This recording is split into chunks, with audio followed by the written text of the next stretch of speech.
With the 262nd pick in the 2022 NFL Draft, the San Francisco 49ers select Brock Purdy. How does the last pick in the NFL Draft defy the odds, prove the doubters wrong, and lead his team to a Super Bowl appearance in his first full season? Today I want to discuss how Purdy showed the unpredictability of drafting and why so many teams can't seem to get it right. Before we dive into how Purdy's story highlights some of the broader issues with the drafting process, I wanted to take a look at his impressive resume from high school and college. Purdy went to Perry High School in Arizona and was simply put elite. In the 2017 season, he finished the year with 4,400 passing yards and 57 touchdowns. He also led Perry High to a 6A state championship game for the first time in school history. Now they ended up losing the game, but still. This season did not go unnoticed. He was recognized as Arizona's Gatorade Football Player of the Year, and the award, quote, distinguishes Purdy as Arizona's best high school football player. So you'd think with awards like this and a successful high school career, he'd have a straightforward path to college, but that wasn't the case. He was considered a three-star recruit and didn't receive any early offers from top-tier programs. That was partly due to concerns about his size and the level of competition he faced. There were also a couple noteworthy events that hindered his recruitment. He got mono during his junior year, so that caused him to lose weight and strength, and it affected the power behind his throws, and that contributed to college scouts' hesitations because they saw kind of like a scrawny quarterback with a lack of arm strength in his junior year footage. He also suffered an unfortunate injury while paintballing. He got his hand stuck in a cactus, and the needles were so deep that he had to have surgery. It was his non-throwing hand, but he had to wear a cast so he wasn't able to play, and that was during the time college coaches were scouting, so they didn't see him at full strength during spring practice. Despite all that, Coach Matt Campbell saw something in Purdy, so he landed a spot at Iowa State University, and Coach Matt Campbell clearly had an eye for talent. I quote, Senior Quality Control staffer Taylor Mouser says Campbell only needed 6 players on tape to declare Brock Purdy could be the next Baker Mayfield, so pretty high praise. Iowa State had a 1-3 record entering their 5th game of the season in 2018. The starting quarterback was injured and the backup's performance was subpar in the initial games, so as a result, Purdy started the game against Oklahoma State. He continued where he left off at Perry High. He completed 18 of 23 passes for 318 yards, 4 touchdowns, and 1 rushing touchdown. He led Iowa State to a 48-42 victory, and following that game, Purdy was named the starter for the remainder of the season. That was clearly the right decision, because under Purdy, Iowa State finished that season with an 8-5 record, including a victory in the Alamo Bowl. So you'd think with his success at Iowa State that he would have gained some interest from NFL teams and scouts. But similar to when he went from high school to college, he faced skepticism again, and that was due to concerns about his arm strength, again, competition, and overall size. In a scouting report, a coach wrote, did not test well, limited athlete, that has maxed out body, very matured and experienced, threw it okay. The strengths of Purdy were that he was very experienced with 48 college starts, that he manages the game well and makes the routine plays consistently.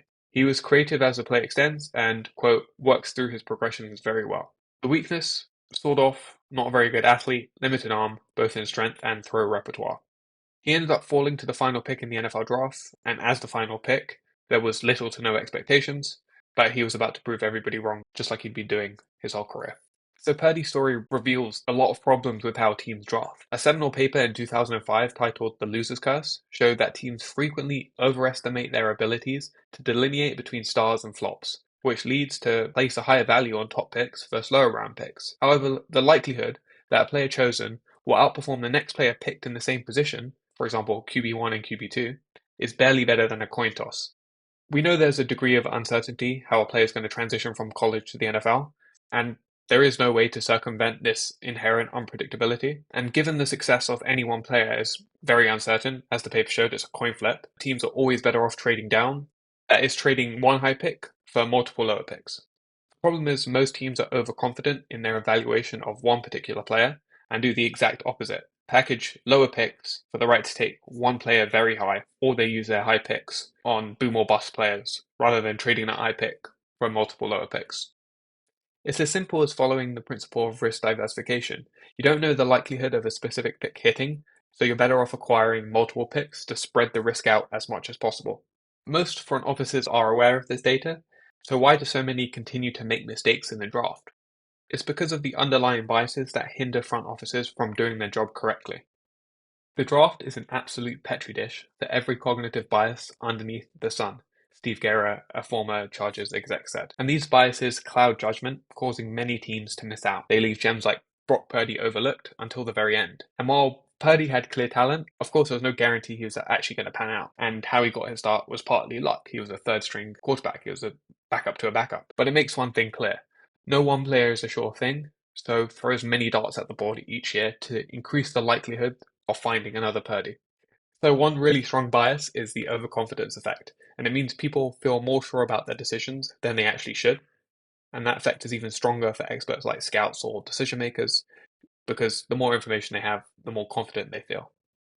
This overconfidence effect is demonstrated by the graphic on the screen now, and what it shows is the drop in value from the first pick to the 10th pick is roughly 50%, and values fall another 50% from there to the end of the first round. In an efficient market, the curve's steepness would imply both that the player's performance falls sharply at the top of the draft and that teams are highly skilled in their ability to identify these performance differences. But what is the likelihood that a player is better than the next player chosen at his position, for example, linebacker, by some reasonable measure of performance, such as games started in his first 5 seasons?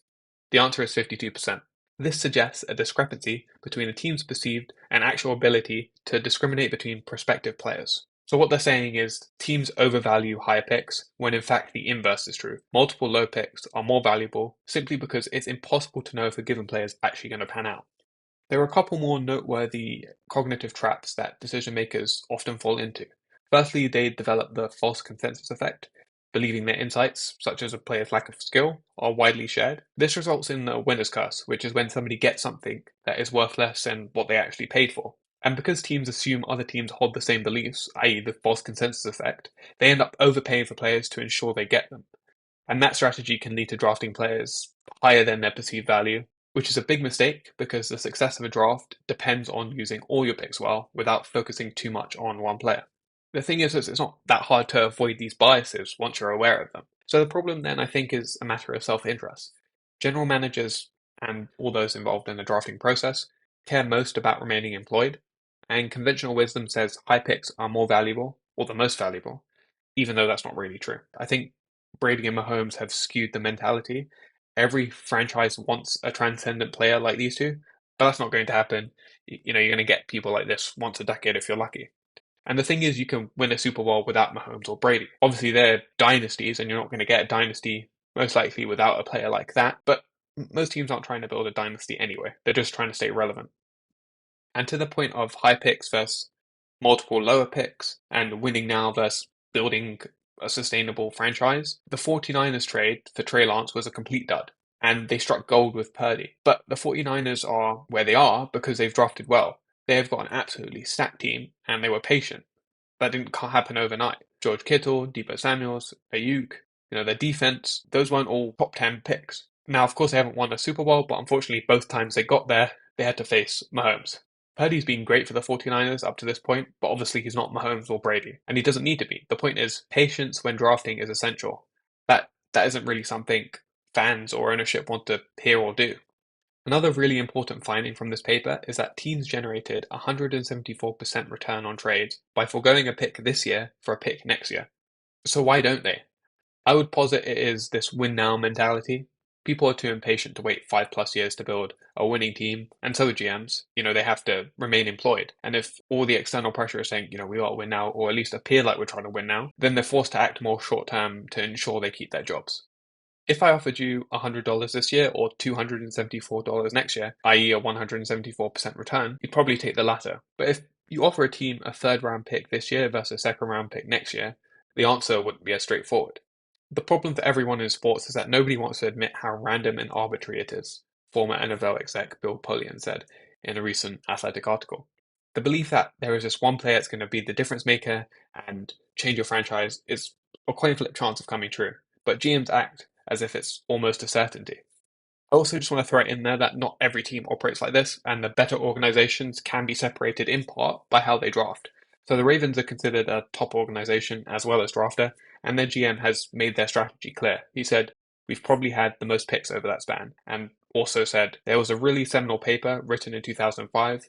It was really about how the draft and how teams should trade back and always acquire picks and never trade up, which is the paper we've been discussing. Now, the Ravens have traded up before and used higher picks. You don't have to follow this strategy necessarily 100% of the time, but they're a better drafter and they have been influenced by this data clearly. As fans, we know the NFL draft is often a gamble, and teams often pin their hopes to a high draft pick. Yet this rush for the next big star leads teams to overlook players who can make a really big impact, like Brock Purdy. And he's a reminder that teams often miss in their quest for a sure bet. There are no sure bets in the NFL. Purdy's had a great start to his career. 2 conference finals, a Super Bowl appearance, led the league in passer rating, passing yards per attempt, fourth in completion percentage, and fifth in passing yards in the 2023 season. Purdy's on the contract till 2025, so this season is really important for him to maintain where he's at, continue his uptrend, so he can secure that solid contract and hopefully not have to keep sharing a house. All right, thanks for watching. I'll catch you in the next one.